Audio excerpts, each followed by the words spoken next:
Sapuan angin kencang menyebabkan atap rumah berterbangan dan mengakibatkan arus lalu lintas di Jalan Utama Banjarnegara, Purbalingga sempat tersendat. Beberapa pengendara sepeda motor dan mobil menepi untuk menghindari kecelakaan lalu lintas. Untuk sementara belum diketahui kerugian material maupun korban akibat peristiwa ini.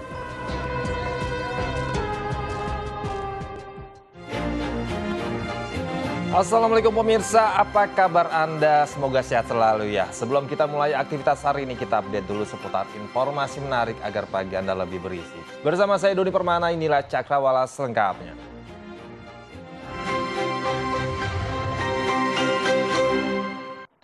Pemirsa, sepasang suami istri ditemukan tewas di dalam rumahnya di Jalan Turi 1 Kapuk, Cengkareng, Jakarta Barat.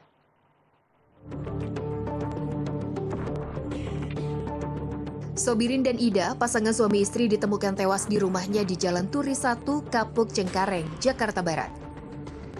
Sobirin ditemukan tergantung di plafon lantai 2 rumahnya, sedangkan jasad Ida ditemukan di dalam kamar.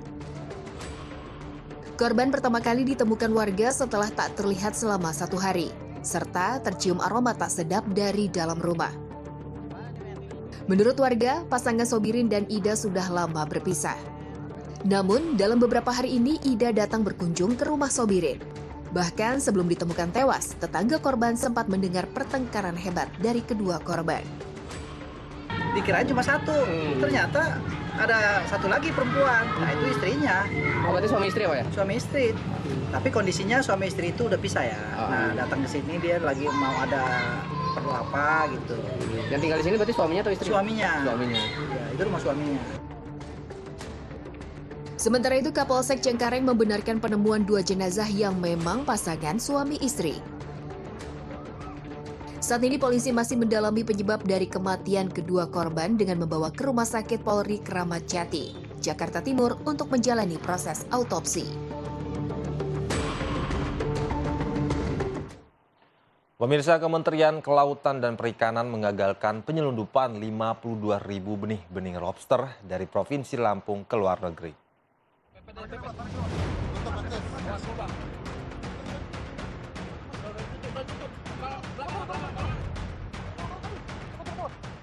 Petugas memburu dan menangkap 2 pria yang menjadi kurir pembawa benih-benih lobster ilegal. Dalam mobil mereka ditemukan 10 boks benih lobster berbagai jenis. Mereka membawa benih lobster ke wilayah Jambi untuk kemudian diselundupkan ke luar negeri dengan speedboat. Di hadapan petugas KKP, keduanya mengaku menerima upah Rp600.000 sekali kirim.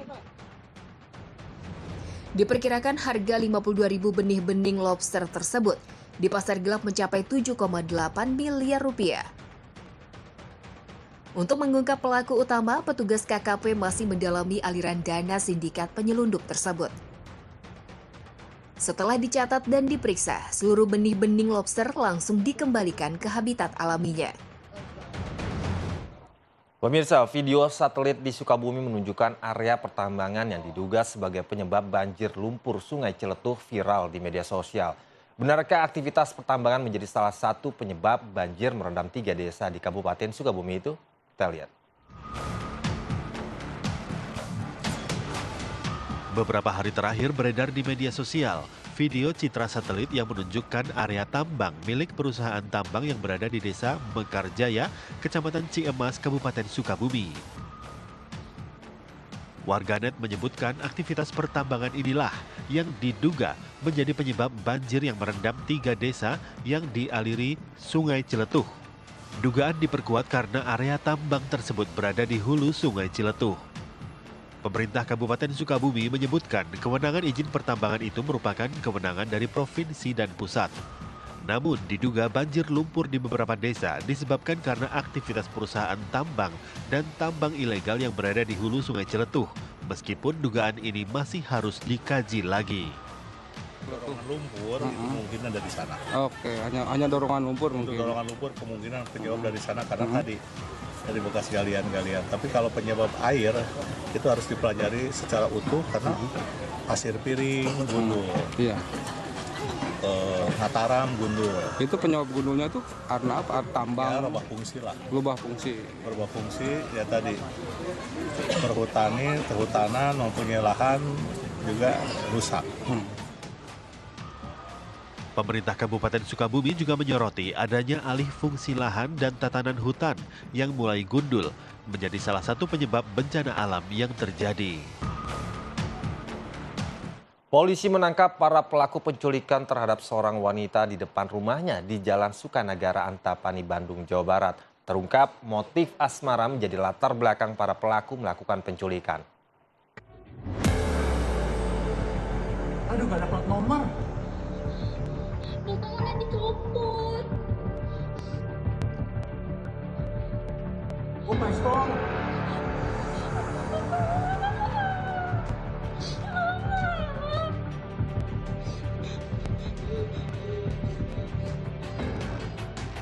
Rekaman CCTV ini menggambarkan bagaimana seorang wanita di Sukanagara, Antapani, Bandung, Jawa Barat tiba-tiba diculik di depan rumahnya.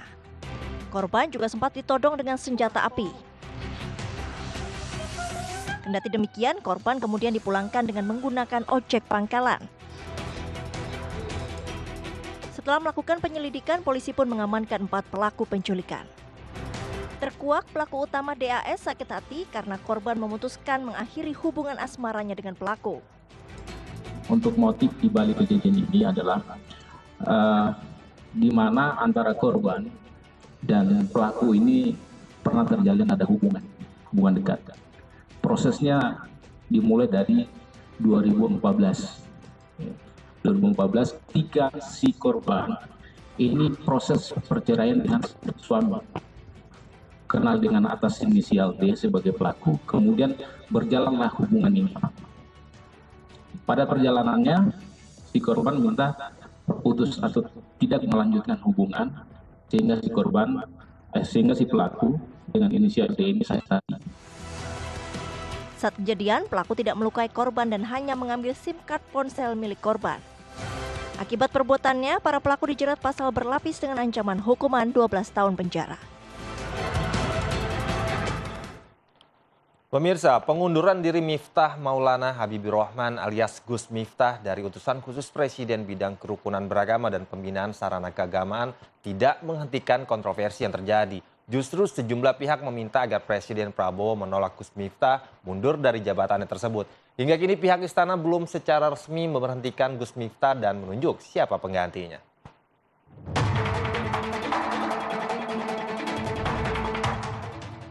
Kontroversi kasus Miftah Maulana Habibur Rahman alias Gus Miftah masih terus bergulir. Setelah menyatakan mundur dari utusan khusus Presiden bidang kerukunan beragama dan pembinaan sarana keagamaan, muncul desakan agar Presiden menolak pengunduran diri Miftah. Aliansi Santri Jalanan Yogyakarta mendesak agar Presiden Prabowo menolak pengunduran diri Gus Miftah. Mereka mengaku masih membutuhkan sosok Gus Miftah yang mau berdakwah di kalangan santri jalanan. Selain itu muncul petisi yang meminta Presiden Prabowo untuk menolak pengunduran diri Gus Miftah, memohon pada Gus Miftah untuk bersedia kembali mengabdi pada negara dan mengajak rakyat memaafkan. Bahkan tukang es teh yang viral, Sun Haji, juga ikut menangisi dan memohon kepada Presiden Prabowo untuk menolak keputusan Gus Miftah untuk mundur. Saya menyayangkan kepada Gus Miftah mundur dari kabinet. Saya sudah memaafkan Gus Miftah dan saling memaafkan. Saya mohon kepada Bapak Prabowo untuk meminta pengunduran diri Gus Miftah. Saya menyayangkan kepada Gus Miftah mundur dari kabinet. Namun, pihak keluarga Gus Miftah menghormati keputusan Gus Miftah dan mendukung keputusan tersebut. Jabatan itu nggak selamanya kok, hanya titipan kok. Jadi nggak jadi masalah buat kakak saya dan keluarga untuk mengundurkan diri, membuktikan sebagai jiwa kesatria, sebagai seorang pemberani.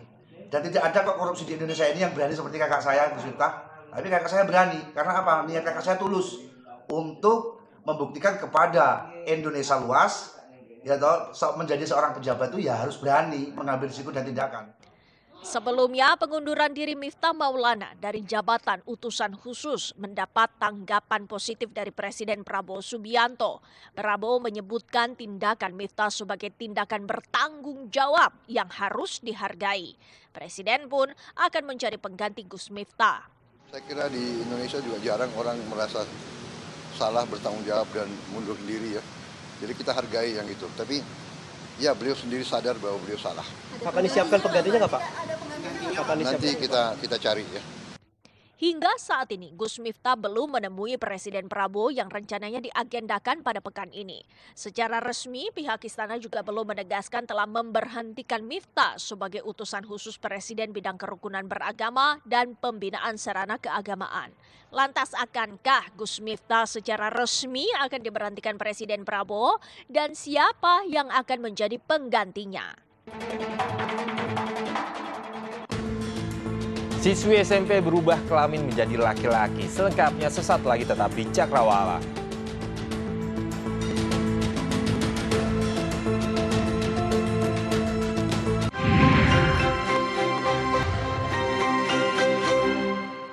Terima kasih Anda masih setia menyaksikan Cakrawala bersama saya Doni Permana. Pemirsa, hampir 250 warga Desa Ngerapah, Kecamatan Banyu Biru, Semarang, Jawa Tengah terpaksa mengungsi akibat banjir yang melanda karena tanggul jebol. Banjir menyebabkan sejumlah rumah warga rusak parah. Monggo Pak Tentara, Pak Polisi. Tanggul Sungai Klegung di Desa Ngaprah, Kecamatan Banyu Biru, Kabupaten Semarang, Jawa Tengah, jebol akibat debit air yang meluap pada Selasa malam.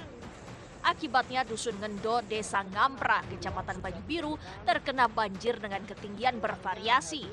Aliran banjir yang deras menimbulkan sejumlah rumah dan seisinya mengalami kerusakan.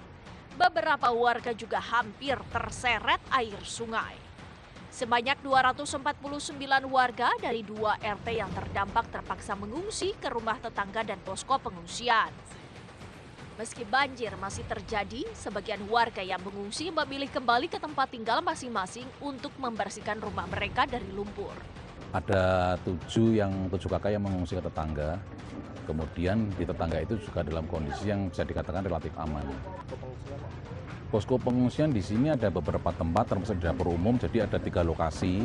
Dan kebetulan tadi malam itu juga untuk pengungsi sementara bisa dikatakan tidak ada di posko pengungsian, tapi tetap kita ada yang memantau dari teman-teman yang ada di sini. Itu di semua unsur itu sampai pagi tadi, itu ada yang kita jaga standby 24 jam, itu alhamdulillah kondisinya aman semua. Kini BPBD dan relawan TNI, Polri tengah membuat tanggul sementara untuk mengurangi debit air mengalir masuk ke permukiman. Pemirsa, polisi menetapkan 1 orang sebagai anak yang berkonflik dengan hukum dalam kasus pembunuhan seorang anak yang ditemukan di dalam karung di Pemalang, Jawa Tengah. Pelaku yang merupakan tetangga korban ini melakukan pembunuhan lantaran kecanduan menonton film porno hingga berujung pada pembunuhan korban.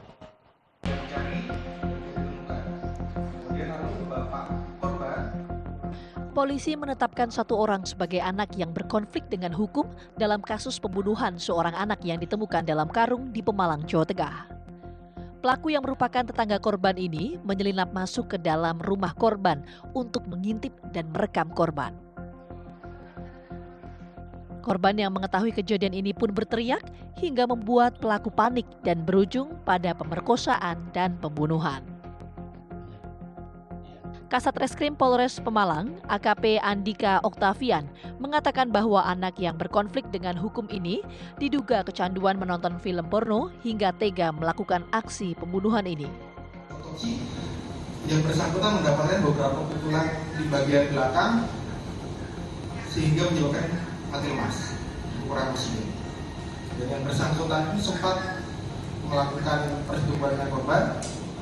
Dan pada saat yang anak korban sudah lemas, untuk menemukan ada beberapa video porno di HP milik anak yang berkonflik dengan hukum ini, dan beberapa kali itu dia merekam tetangganya sedang mandi, sedang rumah sebelah sedang mandi seperti itu. Pasca melakukan aksi kejinya, Anak yang berkonflik dengan hukum ini ikut mencari keberadaan korban saat korban dinyatakan hilang oleh pihak keluarga. Hal ini yang membuat polisi sempat kesulitan mencari pelaku pasca penemuan jenazah wanita di dalam karung di Pemalang, Jawa Tengah. Pemirsa, orang tua dua bocah yang tewas pasca dianiaya tetangganya di Jalan Masjid Gang Dahlia 7, Bandar Khalifah, Percut Suait, Deli Serdang, Sumatera Utara menyerahkan kasusnya diproses secara hukum.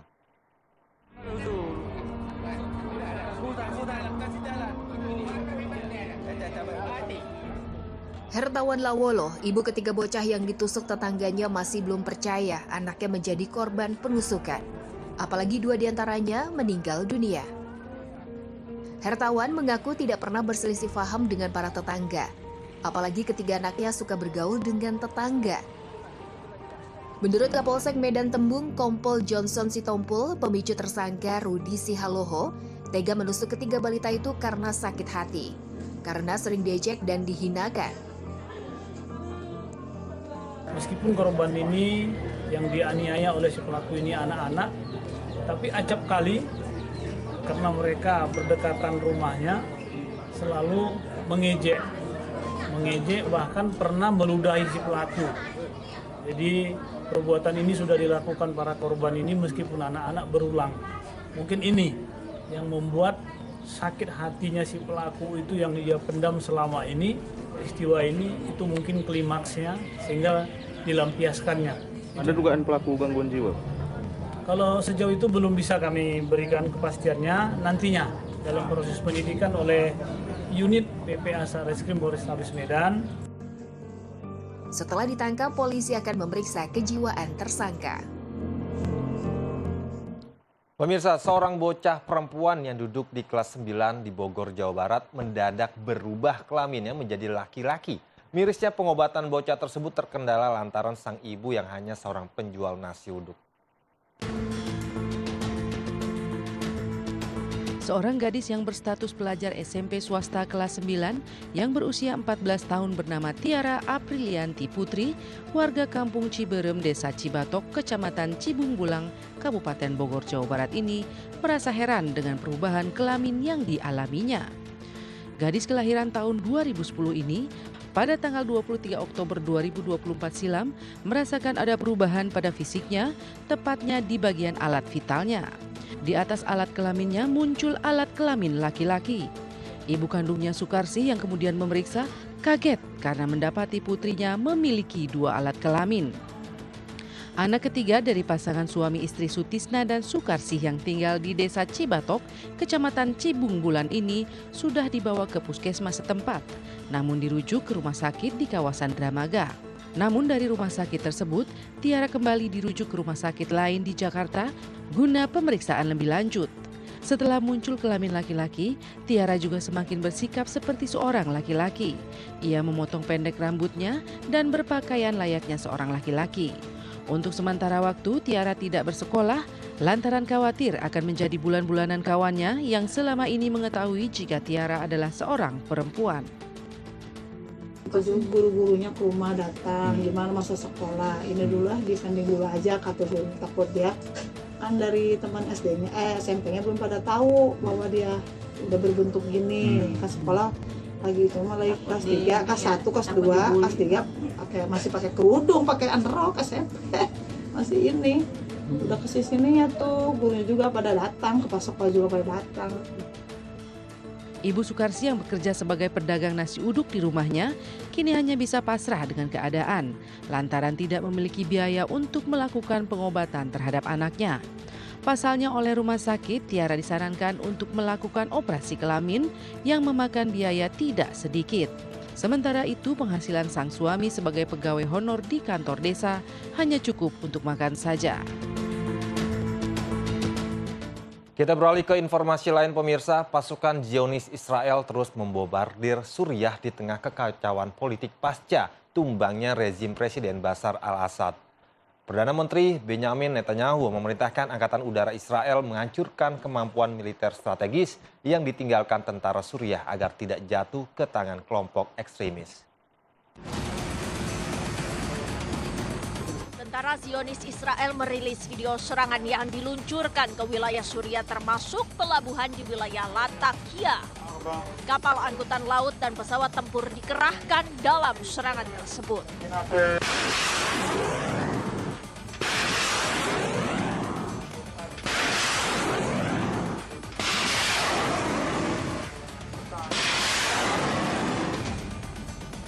Serangan udara Israel menghancurkan pelabuhan Latakia dan pelabuhan Al-Baida, Suriah. Menteri Pertahanan Israel menyatakan akan mendirikan zona demilitarisasi di Suriah Selatan. Israel juga mengumumkan telah menghancurkan Angkatan Laut Suriah. Zionis terus menggempur Suriah dengan serangan udara setelah pemerintahan Bashar al-Assad digulingkan oleh kelompok oposisi pada hari Minggu. Perdana Menteri Israel Benyamin Netanyahu menyatakan dirinya memerintahkan Angkatan Udara Israel menyerang basis militer strategis yang ditinggalkan tentara Suriah untuk mencegah jatuh ke tangan kelompok ekstremis. Serangan masif dilancarkan Israel ke Suriah di tengah kekacauan politik pasca tumbangnya rezim Bashar al-Assad. Israel juga telah memasuki dan mengklaim zona penyangga dataran tinggi Golan yang merupakan wilayah teritori Suriah. Sebelumnya pada Senin malam, serangan udara menghancurkan Bandara Qamishli, Suriah. Serangan menghancurkan truk yang membawa amunisi dan roket menuju pangkalan militer di Tartab. Warga menduga serangan dilancarkan oleh Israel. Namun pejabat keamanan Turki menyatakan serangan ke Bandara Qamishli dilakukan oleh Turki yang menargetkan senjata dan amunisi yang ditinggalkan tentara Suriah dan dikuasai pasukan Kurdi Suriah. Pasukan Kurdi kini memblokir jalan menuju pangkalan militer tersebut. Pemirsa, kita ke berita olahraga. Timnas Indonesia sudah tiba di Solo untuk persiapan menjalani laga kedua Asian Championship 2024 melawan Laos. Laga melawan Laos akan digelar di Stadion Manahan pada Kamis malam.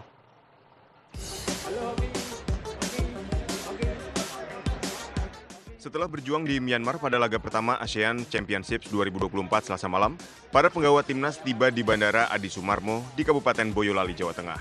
Setibanya di lokasi, para pemain timnas langsung menuju bus untuk melanjutkan perjalanan menuju kota Solo. Tim besutan Sintayong tiba di Alila Hotel, Jalan Slamet Riyadi, Solo pada Selasa malam. Para pemain timnas langsung masuk hotel untuk beristirahat guna memulihkan kondisi sebelum menjalani sesi latihan sebagai persiapan melawan Laos di Stadion Manahan pada Kamis malam. Pemirsa, artis cantik Yuni Shara mempunyai sekolah mewah PAUD di Kota Batu, Malang, Jawa Timur. Uniknya, di awal berdirinya sekolah, Yuni hanya mengenakan biaya Rp3.500 per harinya. Bahkan bisa dibayar dengan hasil pertanian atau sayur mayur.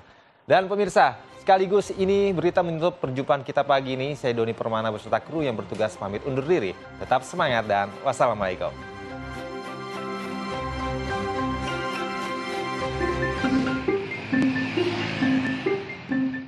Inilah sekolah PAUD atau Sekolah Pendidikan Anak Usia Dini milik artis cantik Yuni Shara yang terletak di Jalan Imam Bonjol, Kota Batu. Sekolah ini memiliki 3 lantai dan terdiri dari 14 ruangan yang ber-AC. Untuk satu kelas maksimal ada 15 siswa dengan 2 pengajar, serta fasilitas bermain yang luas. Sekolah PAUD Cahaya Permata Abadi ini sendiri berdiri sejak tahun 2004 dan berpindah-pindah tempat dari satu tempat ke tempat lainnya. Di tahun 2012, kondisi sekolah yang memprihatinkan menggugah keprihatinan Yuni Shara untuk memberikan donasi agar PAUD ini memiliki tempat yang layak. Sejak berdiri hingga tahun 2020, PAUD ini hanya mengenakan biaya pendidikan sebesar Rp3.500 per harinya. Bahkan bisa dibayar dengan hasil pertanian seperti sayur mayur dan juga buah-buahan. Dengan berjalannya waktu pada tahun 2020, sekolah PAUD ini kemudian menaikkan biaya pendidikan dari Rp100.000 hingga sekarang mencapai Rp250.000 per semesternya untuk PAUD dan juga TK. Meski demikian, hingga saat ini Sekolah PAUD Cahaya Permata Abadi masih menerima anak-anak kurang mampu yang ingin bersekolah di sini. Saat ini ada 10 anak yang mendapatkan pelayanan prioritas karena ketidakmampuan orang tua. Sekolah ini berawal dari garasi rumah ibu saya. Setelah menerimanya, ditambah lagi dengan ruang tamu ibu saya. Nah, setelah itu baru kami pindah di villa, pinjam pakai lagi di balai desa, di desa saya, seperti itu. Kalau ini meminta saya itu masih tetap jodoh belat. Jadi kan kita cari memang orang yang kurang mampu, terus kepingin seorang di sini. Yuni Syara sendiri sering meluangkan waktu untuk datang ke sekolah dan terlibat dalam kegiatan sekolah. Yuni juga pernah beberapa kali menjadi pemimpin upacara di sekolahnya.